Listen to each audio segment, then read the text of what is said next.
مولانا صاحب زبیر احمد صاحب انگلینڈ سے پوچھتے ہیں، میرا آپ سے ایک چھوٹا سا سوال ہے۔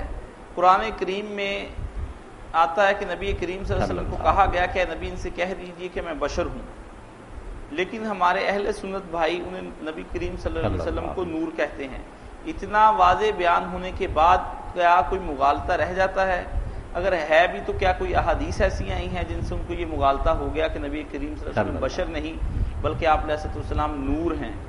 اس کے بارے میں وضاحت فرمائیں۔ زبیر احمد میرے بھائی، جو باتیں قرآن میں آئی نا ان کا منکر کوئی نہیں، جاہلوں کی باتیں اور ان پڑھ ہر گروہ میں جو مرضی کہتے پھرے۔ خود مولانا احمد رضا خان بریلوی رحمۃ اللہ نے کہا کہ جو بشر ہونے کا انکار کرے گا کہ حضور بشر نہیں، مسلمان رہ جائے گا، وہ پکا کافر ہے۔ قرآن کی نصیحت بار بار ہے کہ نبی بشر ہے، اس کے منکر عالم نہیں، جاہل جو جی چاہتے کہ باقی ٹھیک ہے، بشر سارے ہم جانتے ہیں کہ بشروں میں کتنا درجات کا تفاوت، کوئی عالم ہے، کوئی جاہل ہے، کوئی امیر ہے، کوئی غریب ہے۔ اس طرح جو نبی ہے وہ تو آسمان کی بلندیوں پر اتنا اونچا کہ ہم سوچ بھی نہیں سکتے کتنا اونچا مقام، وہ الگ ہے کہ درجات میں مگر ہیں بشر۔ جو نور آپ نے کہا نا، یہ بھی ایک بات ہے نا، مبم گول موڑ جس سے جھگڑا نہیں ختم ہوتا۔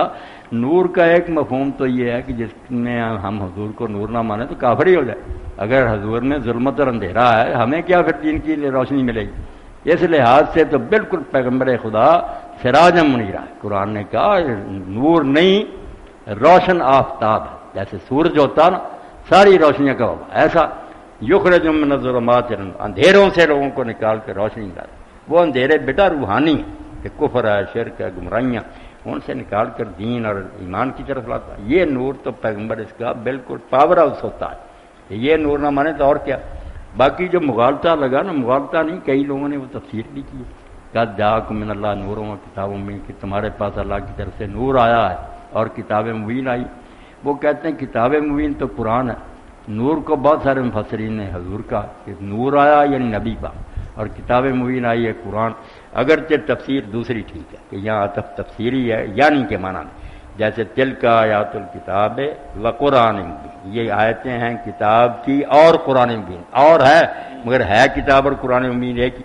تو قرآن مبین میں چونکہ دوسرے مقاموں پر کھول کر کہا، سورہ تغابن میں، اعراف میں، کہ ایمان لاؤ اللہ پر، اس کے رسول پر اور اس نور پر جو اس کے ساتھ اتارا۔ تیسری بات، اس لیے قرآن میں نور جو کہا گیا یہ صرف قرآن کو ہے، یہ بات کا حق کا۔